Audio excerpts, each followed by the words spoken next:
Hello student, dream academy channel पर एक बार फिर से आपका स्वागत है। पिछले वीडियो में हम कर रहे थे कक्षा 10 की प्रश्नावली 3 बहुपद, जिसमें हमने 3.1 के सारे क्वेश्चन सॉल्व कर लिए थे। 3.2 जो हमारा नया सिलेबस है उसके अकॉर्डिंग हटा दी गई है, यानी कि विभाजन एल्गोरिथम जो टॉपिक है वो हटाया है, तो उससे रिलेटेड बेस ही प्रश्नावली जो 3.2 है वो हम नहीं करेंगे क्योंकि बोर्ड के सिलेबस में नहीं है। तो नेक्स्ट हमारा जो टॉपिक है वो है प्रश्नावली 3.3। तो आज के इस वीडियो में हम सॉल्व करेंगे इसी प्रश्नावली के एक्सरसाइज क्वेश्चन। तो इससे पहले हम वीडियो स्टार्ट करें तो जो भी नए स्टूडेंट है वो चैनल को सब्सक्राइब कर ले। तो एक्सरसाइज का जो पहला क्वेश्चन है इसमें पूछा गया है कि नीचे कुछ व्यंजक दिए गए हैं, इनमें से हमें बताना है कि क्या ये द्विघात समीकरण है या नहीं। तो जब भी इस तरीके के क्वेश्चन दिए गए हो तो हमें क्या करना होगा कि जो हमारी द्विघात की मानक समीकरण है उससे इसकी तुलना करवानी होगी, यानी कि क्वेश्चन में हमें इस फॉर्म में व्यंजक दिया हुआ है, जबकि द्विघात का मानक समीकरण क्या होता है, ax² plus bx plus c। ये बहुपद में हमने द्विघात बहुपद का मानक समीकरण पिछले वीडियो में भी पढ़ा था। साथ में हम क्या देखते हैं कि यहाँ क्या नहीं होना चाहिए, a0 नहीं होना चाहिए, क्योंकि अगर a0 हो जाएगा तो ये जो दो घात का पद है ये भी क्या हो जाएगा, 0 हो जाएगा। और अगर इसकी घात जो 2 है वही 0 हो गई तो हमारा ये पद हटते ही ये क्या हो गया, एक घात का बहुपद बन जाएगा। तो अब हम इसको कैसे बताएंगे कि ये द्विघात समीकरण है या नहीं, तो हमें सिर्फ देखने से पता नहीं चलेगा।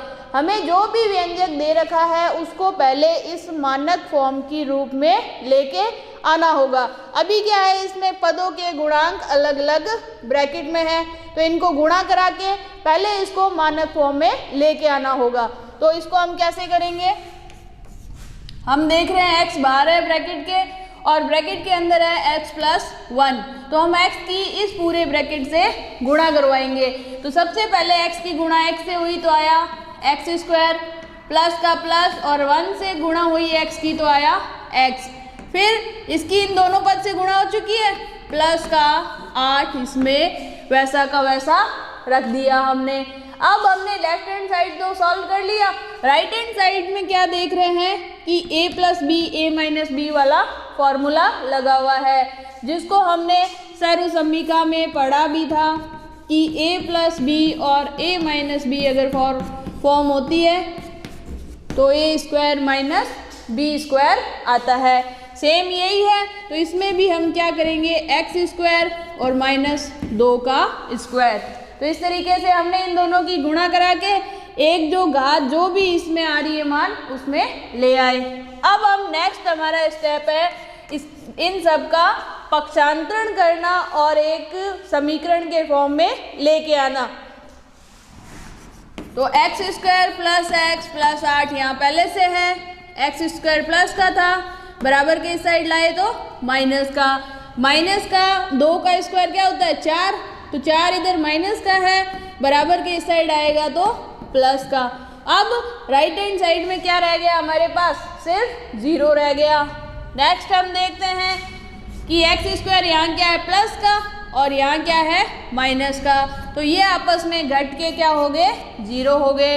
इसके अलावा देखते हैं और कुछ कट रहा है या घट रहा है, नहीं घट रहा, तो क्या बचा हमारे पास, x प्लस 8 प्लस का 4 प्लस का 8, 4 कितने हो गए 12। तो लास्ट जो फाइनल हमारे पास रूप आया तो उसमें हम क्या देखते हैं कि जो भी वेरिएबल है उसकी घात कितनी है। तो यहाँ जो वेरिएबल यानी चर पद है इसकी घात है 1, और एक घात का बहुपद रेखीय बहुपद होगा, तो ये द्विघात बहुपद नहीं होगा। अगर हम यहीं से देखते तो यहाँ क्या x की x से गुणा करा रहे थे तो x² हो रहा था, तो यहाँ सिर्फ देखने से गलती हो सकती थी कि क्या ये द्विघात है, तो यहाँ तक तो हम कह सकते थे द्विघात है। लेकिन जब हमने इसको पूरी प्रोसेस से सॉल्व किया और फाइनल जो हमारे पास रिजल्ट आया उसमें हम क्या देखते हैं कि वेरिएबल की जो पावर है वो कितनी आ रही है, 1 आ रही है। इसका मतलब ये द्विघात बहुपद नहीं है। तो इसके रिजल्ट में हमें यही लिखना है। अतः यह द्विघात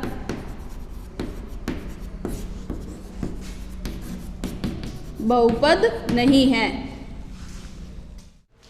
नेक्स्ट जो पहले क्वेश्चन का ये अगला पार्ट है, उसमें क्या पूछा गया है कि क्या ये द्विघात बहुपद है। तो हम देखने से क्या सोचेंगे कि अगर डायरेक्ट हम इसका आंसर सोचें कि हम देखने से पता लगा सकते हैं, तो कई बार वो गलत भी हो जाता है। जैसा कि हमने पहले पार्ट में देखा ही था कि उसमें घात तो क्या आ रही थी, पावर x की 2 आ रही थी, तो देखने में वो द्विघात बहुपद लग रहा था। लेकिन जब हमने उसको पूरा सॉल्व किया तो वो द्विघात बहुपद नहीं था।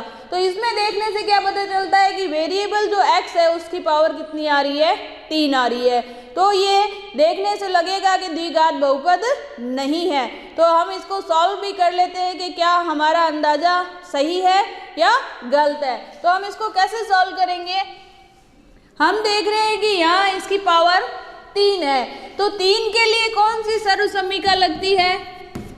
हमने 9th में एक फॉर्मूला पढ़ा था, 7-8 तरीके की सर्वसम्मिका थी हमारे।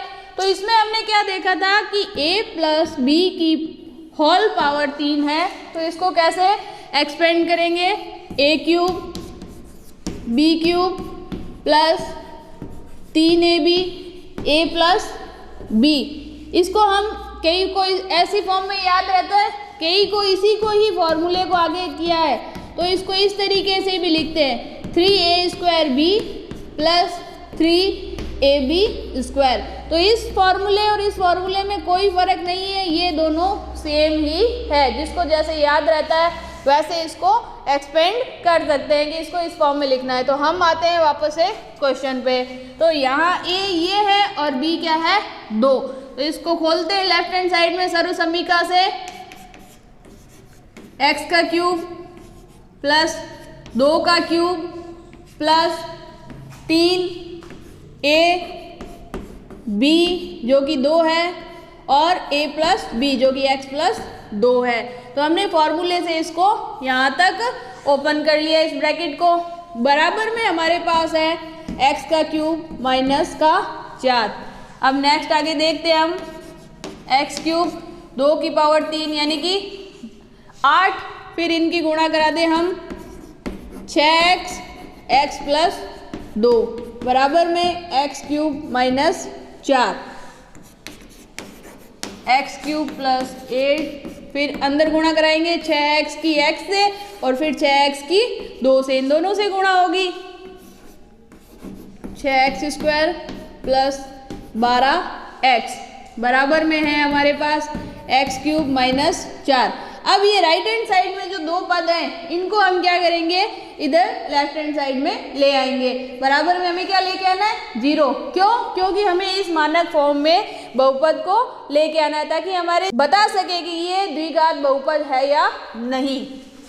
घटती घात के रूप में लिखेंगे plus 6x² plus 12x plus 8। ये तो अभी तक हमने इस इतने पद को ही सेट किया है। अब इधर प्लस का था x³, इधर आएगा तो माइनस का, इधर माइनस का 4 है, बराबर के इस साइड आएगा तो प्लस का।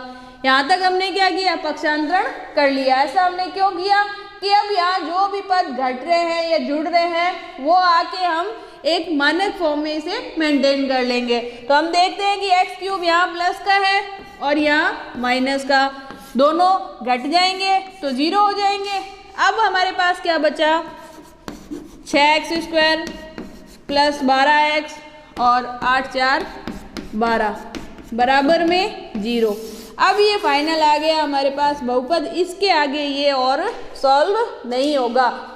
अब हम इसकी घातों की तुलना कराएं तो हम क्या देखते हैं कि वेरिएबल चर पद जो है वो x है और x की पावर कितनी है, 2 है, इसकी पावर 2 है। अतः हम क्या कह सकते हैं कि ये द्विघात बहुपद है। तो हम साथ में लिख भी देते हैं, क्योंकि x की घात 2 है अतः यह एक द्विघात बहुपद है। तो इस तरीके से इन क्वेश्चनों को हमें सॉल्व करना है। अब इस समीकरण में हम देखते हैं कि क्या ये द्विघात समीकरण है या नहीं। तो यहाँ सीधा देखा जाए तो यहाँ x की पावर 2 आ रही है, तो हम कह सकते हैं कि द्विघात है, लेकिन हमें यही डिसीजन नहीं लेना है, हमें इसे पूरी प्रोसेस से सॉल्व करके देखना है। तो सबसे पहले हम देखते हैं कि यहाँ बटे में क्या है, 1/x। तो हम सबसे पहले जैसे भिन्नों की जोड़ या घटाव करते हैं तो हम क्या करते हैं कि एलसीएम लेते हैं, लघुत्तम से हम उसको सॉल्व करते हैं। तो यही सेम प्रोसेस इसमें हमें करनी है कि 1/x है, तो अब हमने x क्या ले लिया, एलसीएम ले लिया। तो इसके बटे में कुछ नहीं है 1, इसके बटे में भी कुछ नहीं है तो 1। अब हम x की गुणा किससे होगी, x से गुणा हुई तो x² प्लस का प्लस, अब हम इसका भाग देने की प्रोसेस हमें एलसीएम की पता है, तो क्या आएगा यहाँ 1, फिर प्लस का प्लस। अब यहाँ हम देखते हैं बटे में क्या है 1 का भाग जब x में देंगे तो आएगा x। अब इस x की गुणा होगी x² से, तो क्या आ जाएगा x³। अब हमारे पास ये जो बहुपद आ रहा है इसमें हम क्या देखते हैं कि x की पावर 2 भी है और 3 भी। तो हम इस बहुपद की घात क्या बताएंगे, तो हमने पहले भी मानक रूप जब पढ़ा था फर्स्ट वीडियो में, तो क्या बताया था कि जो भी वेरिएबल है उसकी अधिकतम जो पावर है वही क्या कहलाती है, उस बहुपद की घात या पावर कहलाती है। तो यहाँ ये बहुपद जो आया है इसकी अधिकतम घात, चर की घात, चर x की मैक्सिमम पावर कितनी आ रही है, 3 है। तो 3 घात आने पर यह द्विघात बहुपद नहीं कहलाएगा, अतः हम लिख सकते हैं, अतः यह द्विघात बहुपद नहीं है। तो इस तरीके से शुरू में जैसे हमने चर की घात देख के अंदाज़ा लगाया था कि क्या ये द्विघात होगा, तो तीनों में ही हमारा जो देखने से अंदाज़ा था वो गलत था और सॉल्व करके देखने पे ही सही आंसर आया।